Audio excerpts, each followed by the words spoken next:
আজ আমি চলে আসলাম আমার নতুন রাউটারটার আনবক্সিং ভিডিও নিয়ে। আসসালামু আলাইকুম, কেমন আছো সবাই? গত সপ্তাহে বাসায় ইলেকট্রিকের কাজ করানোর সময় শর্ট সার্কিটের কারণে আমার রাউটারটা হালকা সমস্যা দেখা দেয়। সেই জন্য কয়দিন থেকে নেটের স্পিডটা কম ছিল। এই জন্য গত দুদিন আমার লাইফটাও কেটে গিয়েছিল। ভাবলাম এই সুযোগে নতুন একটা রাউটার কিনে নেওয়া যাক। তো যেই ভাবা সেই কাজ, তোমাদের ভাইয়াকে নতুন একটা রাউটার লাগবে বললাম। সে সকাল সকাল আমাকে নিয়ে চলে গেল রাউটার কিনে দেবে বলে। রাউটার কিনতে চলে গেলাম রানীবাজার শার্প ইলেকট্রনিক্সে। এর আগের রাউটারটি ছিল ডি-লিঙ্কের, সার্ভিস তেমন একটা ভালো দিত না। তো এবার আমি নেটিসের রাউটারটা নিলাম, কারণ এই রাউটারটা আমি এর আগেও একবার ব্যবহার করেছি আমার বাবার বাসায়।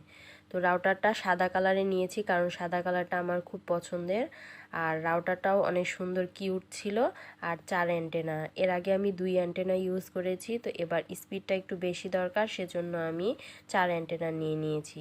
এই যে দেখো, রাউটারটা কিন্তু অনেক সুন্দর, ছোট্ট আর কিউট, অ্যান্টেনাগুলোও সুন্দর।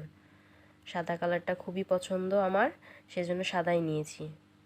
আর এটার সাথে একটা চার্জার দিয়েছিল আর একটা কেবলটা আমি কম্পিউটারে ইউজ করব, সেজন্য এমনি খুলে দেখলাম, পরে আবার এটা রেখে দেব। তোমরা কম্পিউটারের সাথে ইউজ করার জন্য কেবলটা ভালোভাবে রেখে দিবা।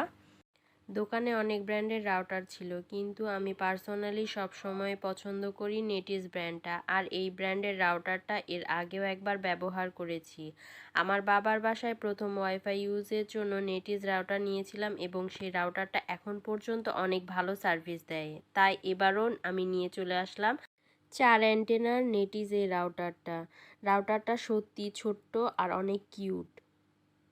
তোমরা যারা যারা ভাবছো যে রাউটার কিনবা, তারা অবশ্যই নেটিসের এই রাউটারটা কিনতে পারো। এটার সার্ভিস অনেক ভালো দেয়। আমি এর আগেও ব্যবহার করেছি আর এবারও এটাই নিয়েছি। আজকে এই পর্যন্তই। আল্লাহ হাফেজ।